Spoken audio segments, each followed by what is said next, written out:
It's a perfect day at the beach. The sun, the sand, the surf, all working together to create a sensory feast. But what we don't see are all the technologies that help us interact with this unique environment. The swimsuit we wear, the sunscreen we apply, the cooler that holds our drinks, even the surfboard that lets us skate around on the waves. All these and so much more are made possible by technological innovation. But as for the natural stuff, the fresh ocean breezes, the roar of the breakers, the feel of sand warmed by the sun, we know there'll never be a substitute for them, right? Think again.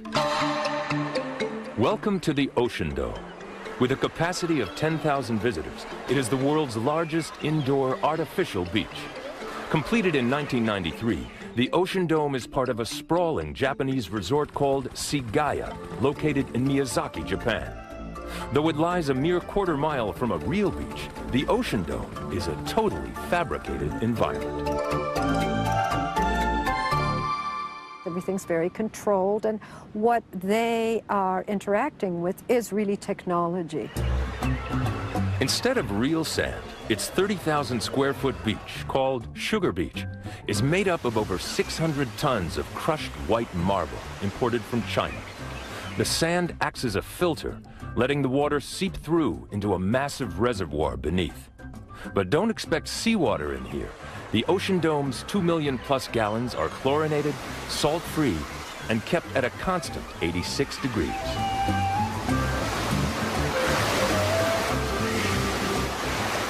A really fine virtual resort. So you can always keep the water the right temperature, you can have no waves or big waves. A computer-controlled system produces cookie-cutter waves big enough to surf on. 10 vacuum pumps pull the water into 20 large chambers, where it then gets released, creating up to 8-foot-high waves. And there's never any worry about sunburn. That is, until they open up the roof. Enormous motors drive apart the 4 arched panels of the 2,800-ton roof, which takes only 10 minutes to open completely. They do everything with technology. And I think that probably many people like the cleanliness of it. Gentle breezes are produced by fans. The sound of seagulls comes from a recording. But these predictable pleasures may not be everybody's idea of the perfect day at the beach. Still, Sigaya stands as the culmination of a beach technology going back to ancient Rome. At the height of imperial Rome, the Romans colonized the shores of the Mediterranean with sumptuous villas, with palaces and swimming pools which they built along the coast, so they were filled with tidal waters, always fresh water. In the 1st century AD, the Emperor Tiberius built his villa in Sperlonga with an enormous cave-like grotto that had pools and fish ponds fed by the ocean. For the ancient Romans, the beach was a place of unbridled luxury. The beach culture of the Romans was very hedonistic. There were resorts where spectacular beach events were staged. Swimming girls would cavort in pools. People came to have affairs. When Rome would fall, the idea of the beach as a happy place would fall with it.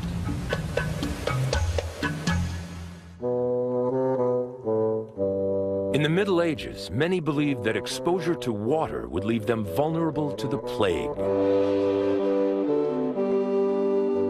Then, in the 18th century, people came to believe that a practice called medicinal dunking could cure everything from depression to leprosy.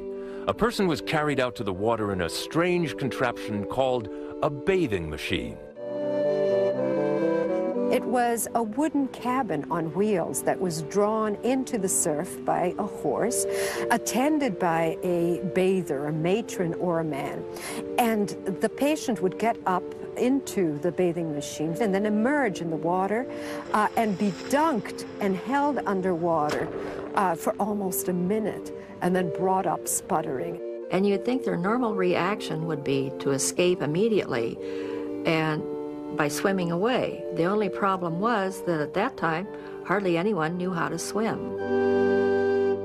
To learn how to swim, people in the 19th century turned to technology, everything from a simple harness to elaborate systems of plates and fins. As more people learned to swim, the more they visited the beach. By the mid to late 1800s, the Industrial Revolution swept America, and people were discovering the beach in great numbers. They would work horrendous hours, but they had a little block of time that they began to call their leisure time. And some entrepreneurs were very eager to fill that time for these people who had nothing to do. And it just happened that there was a group of developers who had discovered this forsaken island off the coast of New Jersey, which soon became Atlantic City.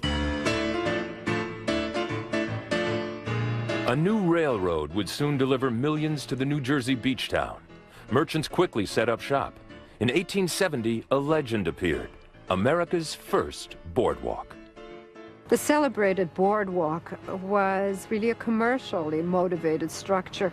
The merchants didn't want sand in their establishments, and so they bankrolled the construction of the boardwalk. Made of planks of southern pine, Atlantic City's original boardwalk cost only $5,000 and was only 10 feet wide. But as the town grew, so did its boardwalk. It was elevated higher and restructured to withstand the weight of hundreds of thousands. By the early decades of the 20th century, it had grown into a cultural and commercial phenomenon. With its huge amusement piers and unique rolling chairs, it was the place to go and the place to be seen. Today, the boardwalk is up to 60 feet wide and 4 miles long. Its surface is mostly made of a strong tropical hardwood called ipe and is permanently anchored into a concrete substructure.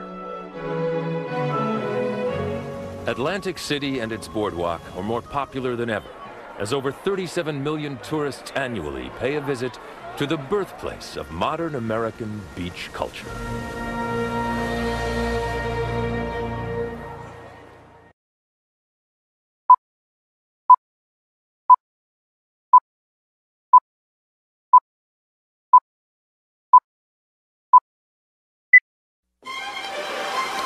The modern beach is a destination for fun and sport, but throughout history, the shore has also been a significant gateway, a place for discovery, and nowhere was this more true than on the beaches of the New World.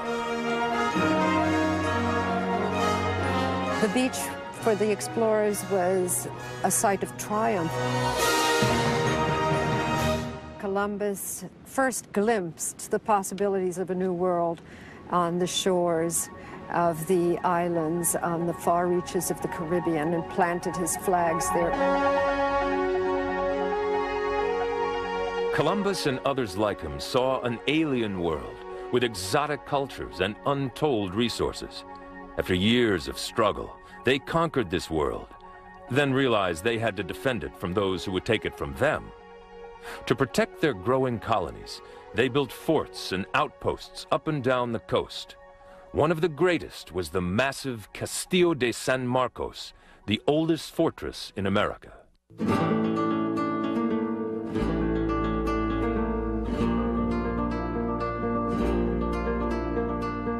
The Spanish began building it in 1672 in what is now St. Augustine, Florida.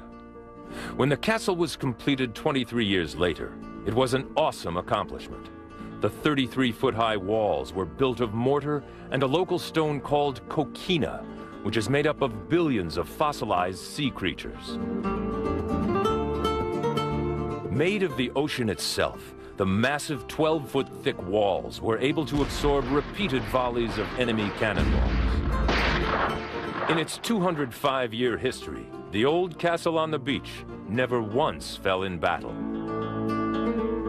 A fortress is built for two reasons.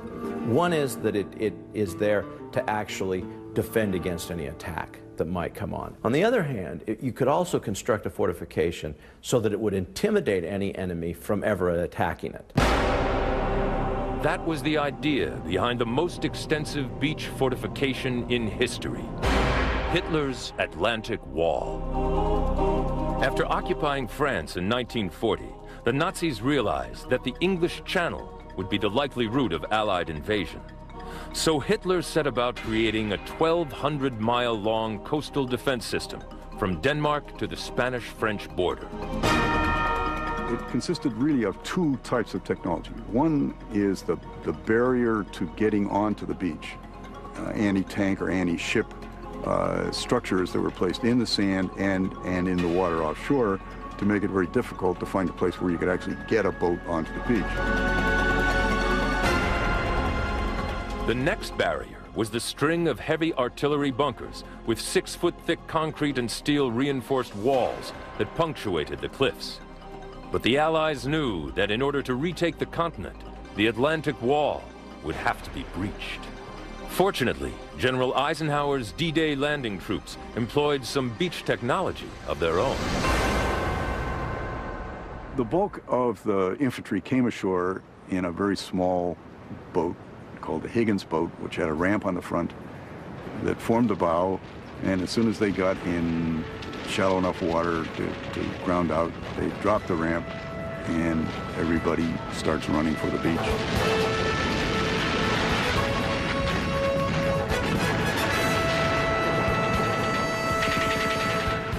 There were other landing craft, but the Higgins boat, also called LCVP for Landing Craft Vehicle Personnel, was the workhorse of the amphibious fleet.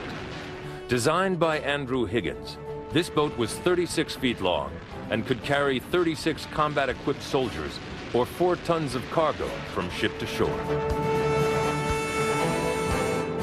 Its 225 horsepower engine and shallow draft bottom, flatter than a normal V-shaped hull, allowed the boat to deliver its cargo on the beach and then quickly retract. This ability to get in and out was crucial to an operation as massive as the D-Day landing, which was the largest amphibious landing in history. Years later, President Eisenhower would call Andrew Higgins the man who won the war for us. Maybe the Higgins boat won that war, but the Navy hasn't stopped trying to improve on it. The current state-of-the-art is the LCAC, or Landing Craft Air Cushion. Introduced in 1987, its hull never touches water or land. It is a classic hovercraft. This means that it travels over water and over land on a cushion of air. The craft is supported by a full rubber skirt. There are lift fans on board which push air into the skirt and thereby keeping the craft up on cushion. 4 gas turbine engines capable of pumping 16,000 horsepower lift and propel the vehicle by forced air alone. Carrying a 60-ton payload, 15 times the capability of the Higgins boat, she can reach 70% of the world's shores, traveling at speeds of 50+ miles an hour.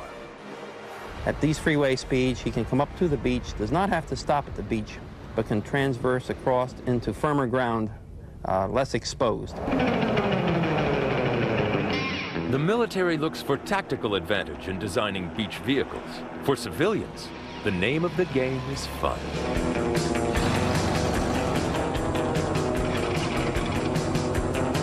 Bruce Myers didn't invent the dune buggy, he just made it more enjoyable and accessible. He was the Henry Ford of dune buggies, and his Model T was the Myers Manx. In 1964, the first Manx hit the beach. Myers' whimsical design called for a 1960s Volkswagen Beetle as its base, with one key difference. The lower chassis, or floor pan, would have to be shortened by about 14 inches. This made the buggy stouter and stronger, with a tighter turning radius. But the crowning glory was the molded fiberglass body that went on top. This dropped the weight to a sporty 1,200 pounds and gave the Manx its distinctive look. But you couldn't buy the Manx in a store. If you came up with the VW lower half, Myers would sell you a $400 kit that included the upper half, the dashboard, hood, and body, with explicit directions on putting it all together. He sold over 6,000 of the kits and helped launch a national craze for off-road vehicles.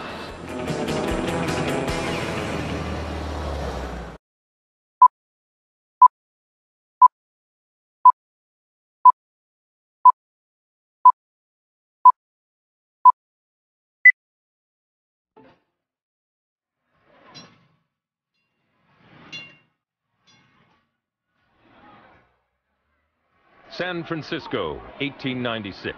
Wealthy industrialist Adolph Sutro takes the beach inside. Built right on the city's rugged western shore, historic Sutro Baths was the largest indoor swimming pool ever built. It was enclosed in an enormous glass and steel structure, so you could see the weather outside. It was, in a way, a beach packed into a building. Sutro filled his pools with fresh seawater that was channeled in at high tide and then fed into 6 swimming pools, which held over 1.8 million gallons. Incredibly, it took only an hour to fill all the tanks. Along the way, the water was heated to various temperatures for the different pools.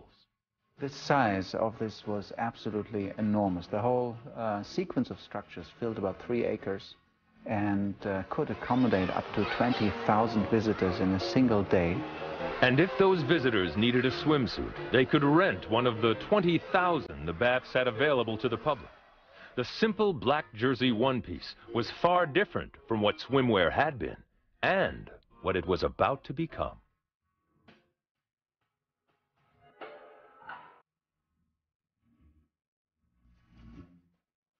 In the beginning, swimwear was not for swimming.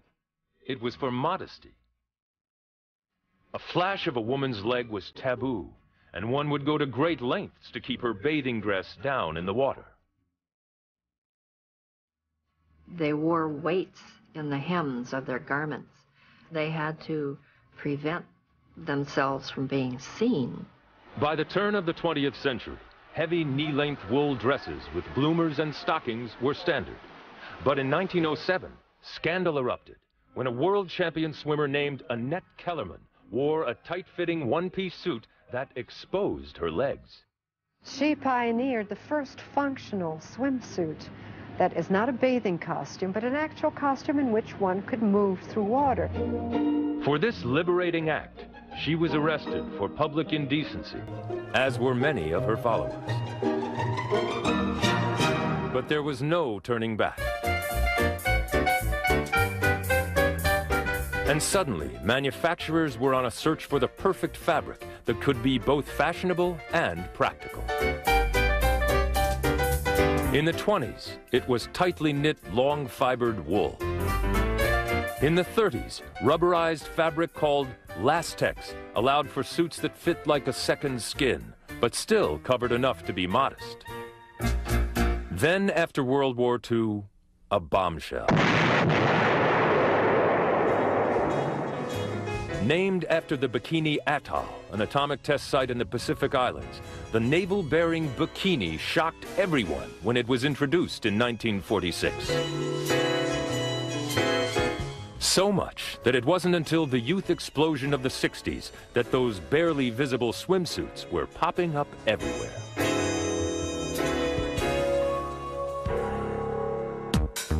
The 70s and 80s saw plenty of these revealing suits, many made from a newer synthetic called Lycra.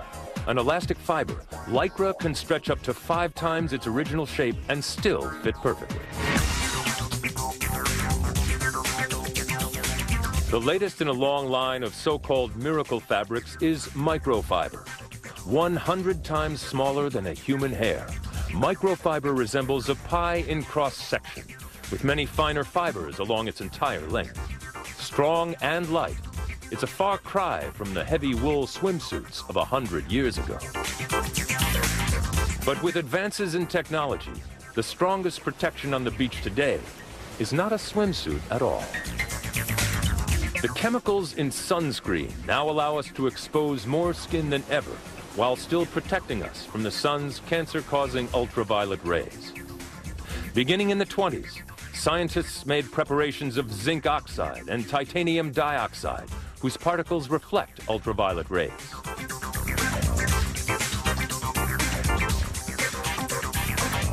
Developed in 1943, PABA, short for para-aminobenzoic acid, was the first organic sunscreen. Unfortunately, it would stain clothing, and many people were allergic to its chemical makeup. So today, most sunscreens are PABA-free. These modern sunscreens actually absorb UV radiation in much the same way that darker skin pigment does, by converting these UV waves to heat and then dissipating them harmlessly. Sun protection is a must for anyone at the beach, even if you're in the water, waiting for waves of another kind. Modern surfing has roots that go back hundreds of years in Hawaii. And up until the 20s and 30s, many surfboards were handmade of redwood, up to 15 feet long, and could weigh up to 200 pounds. 200-pound boards were the redwood days, which was before my dad. My dad was started with balsa, and balsa's actually pretty light. In 1950, Hobie Alter, a surfer himself, began making balsa surfboards in his garage in Laguna Beach, California. He would laboriously glue the wood together and then shape it with a router that he mounted on a jig. Then he would plane it, sand it, and then have it glassed, a messy process that sealed the board with fiberglass resin. For 7 years, he made surfboards this way, completing only around a dozen a week. But space-age technology was about to change everything. In 1957, a material called polyurethane foam would transform Hobie's shop and an industry. The difference there would be you could mass produce boards. Foam was like shaping a stick of butter compared to a piece of solid wood. Today, it all begins with a foam blank, which is quickly roughed out by hand and then prepared for glassing. But when demand is high, a computerized shaping machine, a direct descendant of Hobie's old router on a jig, takes care of business 2 at a time. The exact measurements are programmed in, and the foam flies in fractions of an inch. It takes a large mass of foam and brings it down to a level where I can finish it off by hand. Even if it's rough by me or if it's rough by the machine, someone still has to come along and fine-tune the board. From that point, it goes to the glasser. At the glassing shop, pigment is mixed with resin, and the glasser goes to work.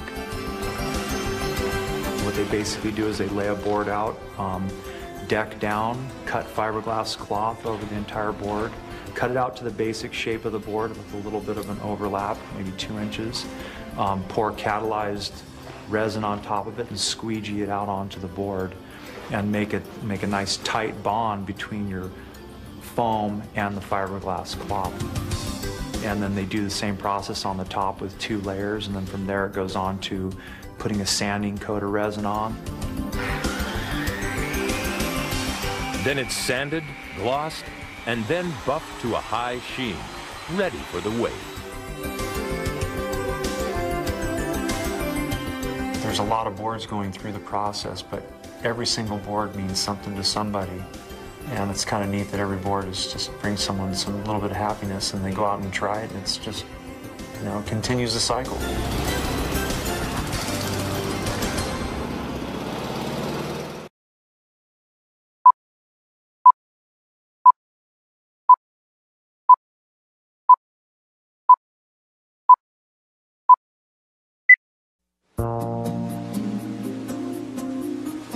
The sun is high, the waves are sparkling, and your eyes are killing you. You need sunglasses, but not any pair will do. Simple darkened lenses to cut out excess light have been around since the 18th century, but they did nothing to keep out the glare from harsh, reflected light. By the mid-20th century, polarized lenses were a sight for sore eyes. Before inventing instant photography, Edwin Land patented a cellophane-like polarizing filter in 1929, which made it possible to block rays of polarized light, or light waves traveling in one direction. Today, microscopic crystals are embedded between layers of glass. The alignment of crystals are in one direction that blocks polarized light. And when you have reflected light, it's strongly polarized, meaning it's traveling in a single plane. And when you have a single plane of light reach the polarized lens, which has the crystals lined up in a way to block that plane of light, that plane doesn't go through the lens. Sunglasses let you stay in the sun a little longer. But if you want to stay in the water longer, you'd better have a wetsuit.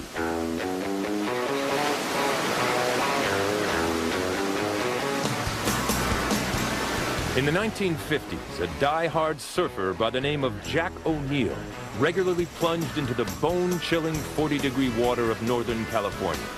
Nobody could last long at those temperatures, so O'Neill began stitching together suits made of neoprene, a synthetic rubber foam used in car door seals. The idea was to insulate the wearer's core body temperature. A little water getting in was no problem, as the wearer's body heat would warm it up, or the wetsuit would eventually expel it because of the tight fit.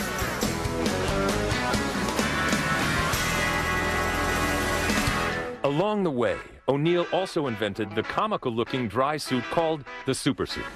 Originally designed for at-sea rescues during hot air ballooning emergencies, the suit inflates with insulating air and becomes an instant life preserver. But it was the neoprene wetsuit that made it truly an endless summer. Now, people could withstand temperatures as low as 40 degrees for up to 8 hours. When you're a kid, you can stay in the water a long time, and so the wetsuits definitely help stay out there as long as you could, till your mom yelled at you to come in. If wetsuits have the ability to keep the cold from the warm, then coolers do just the opposite. The key, as in wetsuits, is insulation. Advances in plastics during World War II gave us polystyrene, a versatile plastic resin that can be easily expanded into a lightweight yet strong foam. Everybody calls it styrofoam, although that's not accurate. Technically, styrofoam is only made by the Dow Chemical Company, which invented it, and never made coolers or any other kind of containers with it. Anyway, expanded polystyrene foam is a closed-cell foam, meaning that it's made up of many little beads with trapped air inside. In fact, it's over 95% air, yet it's watertight and airtight enough to keep your drinks cold.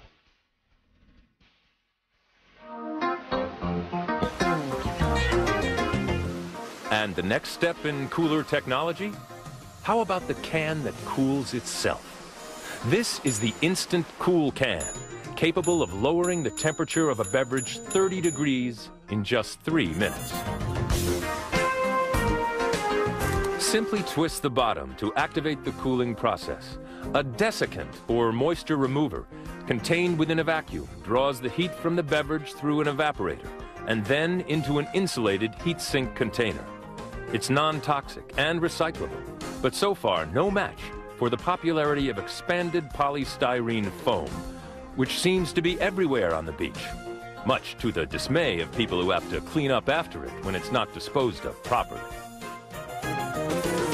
It breaks up into 1 million pieces, and it's a maintenance nightmare. The wind comes up, it blows all over the beach sand. It's not good for the environment, so it has an adverse impact all the way around. Foam products and every other possible kind of debris make beach maintenance along the urbanized coast of Los Angeles County a huge challenge.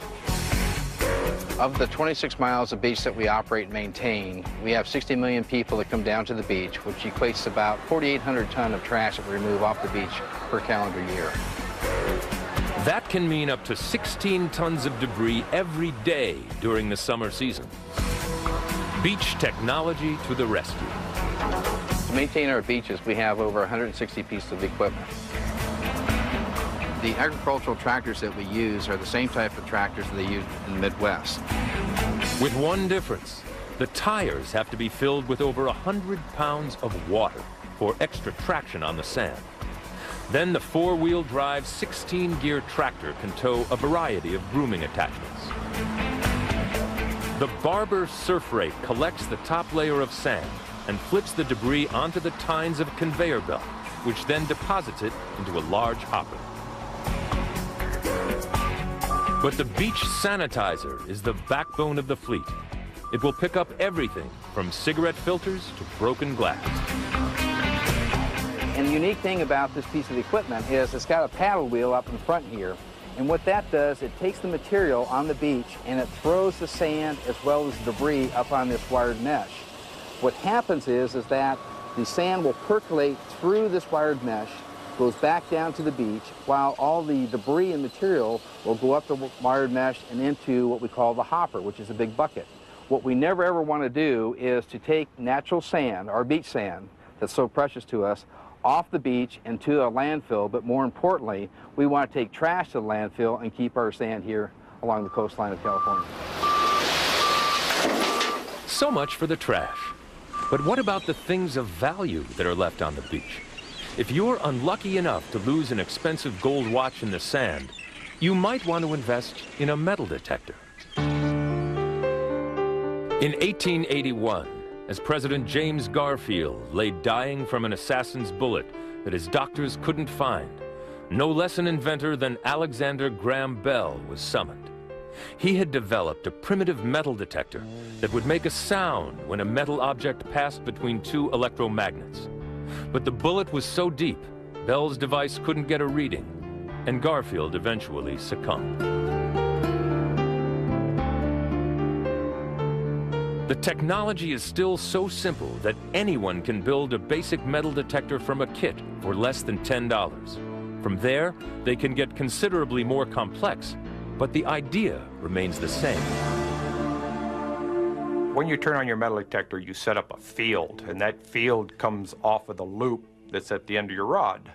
Well, it is in a cone shape, and it goes down into the sand, and when you have a piece of metal unbalance that field, the machine picks it up and sends a signal to your earphone. It goes beep, and they say, hey, there's a piece of metal down there, and we need to dig it.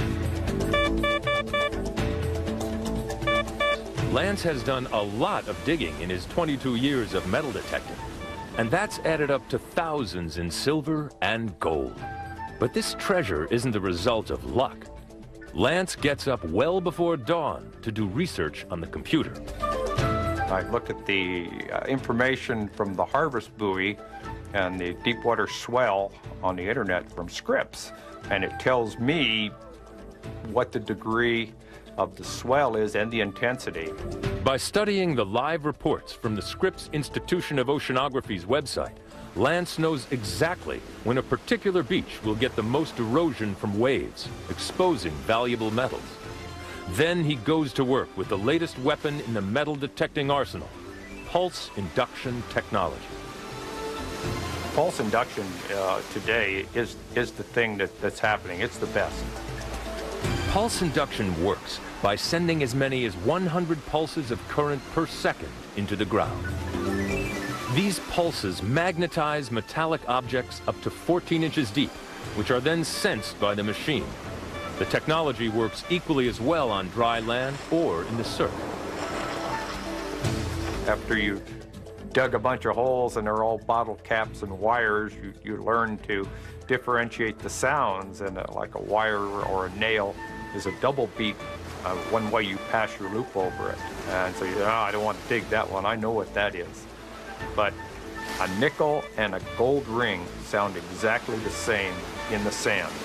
And when I hear a nickel, I really get excited. I think, oh man, I got a chance for a gold ring. And you get it in your scoop, and you starting to shake the sand out, and you feel the weight of whatever the target is in the basket. And Well, the gold rings, they feel pretty good. They go clunk, clunk, clunk, and yeah, oh, all right. That's a good one.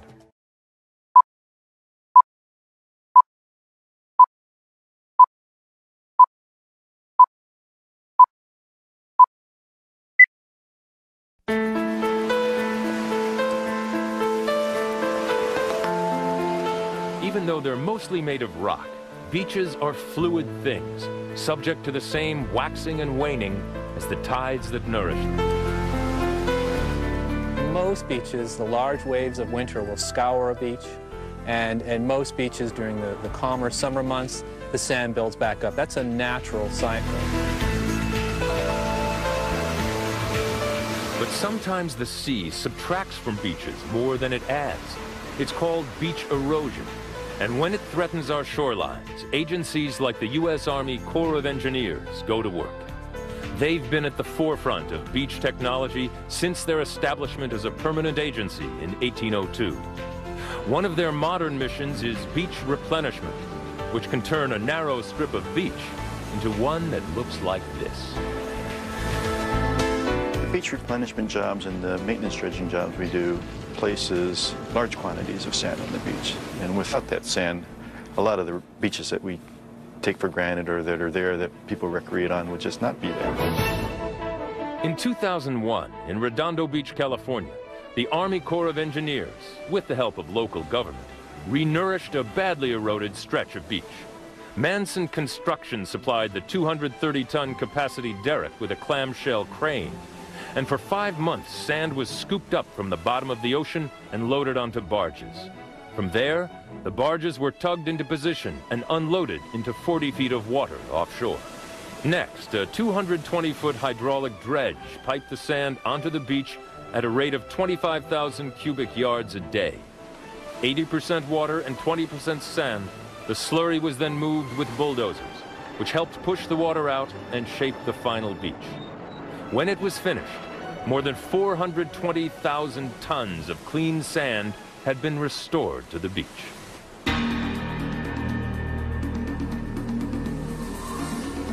But sometimes a beach can disappear completely, practically pulling the rug out from under seaside structures. Desperate situations like these call for a different kind of beach technology, especially in the case of a beloved national landmark.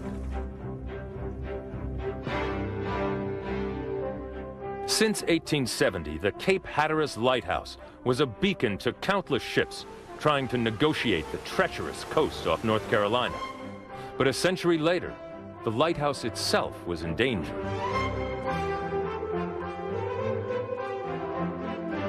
They knew they were in trouble in about 1920. Of the original 1,600 feet to the ocean, there only remained about 300 feet to the shore in 1920. 60 years later, the shore was down to 160 feet. So International Chimney Company was brought in to pick up the 4,800-ton lighthouse and move it to a location half a mile inland.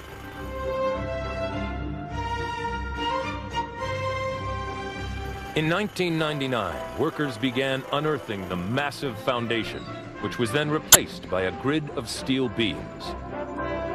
Next, 100 synchronized hydraulic jacks lifted it 6 feet and placed it onto a huge roller system. For 22 days, the Cape Hatteras Lighthouse slowly made its way to its new home. Far away from the hazards of the unpredictable beach.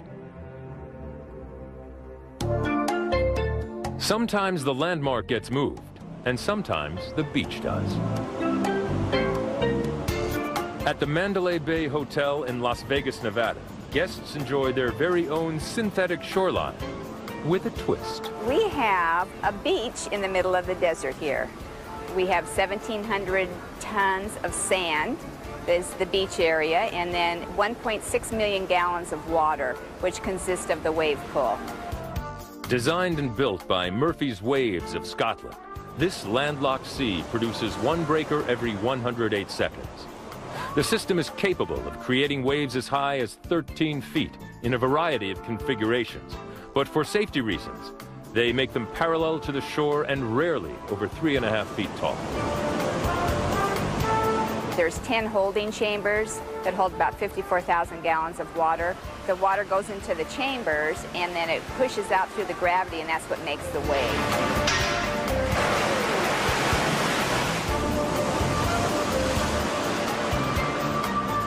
Behind the enormous concrete facade, 5 150 horsepower turbine engines capable of pumping 850,000 gallons a minute fill the huge chambers with water.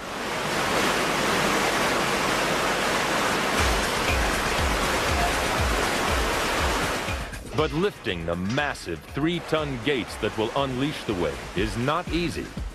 With about 70 tons of water pressure pushing against each gate, the hardest working part of this wave machine is the lifting system.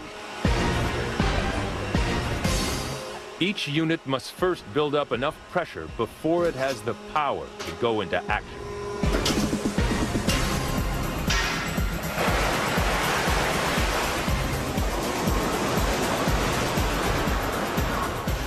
After the wave has broken, the water spills into the surrounding drains and goes back into the 27-foot deep reservoir under the facility where it gets filtered. On the way, chlorine is automatically added, up to 1,500 gallons a week. It takes only 3 hours to completely clean and recycle the entire pool. But every 108 seconds, the machinery goes back to work, so the people can have fun.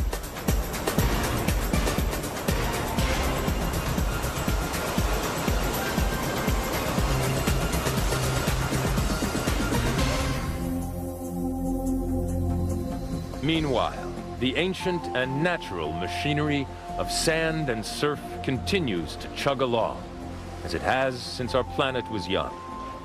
And if indeed we did come from the ocean, then these sandy thresholds are where we, like Columbus, first encountered the rest of the world.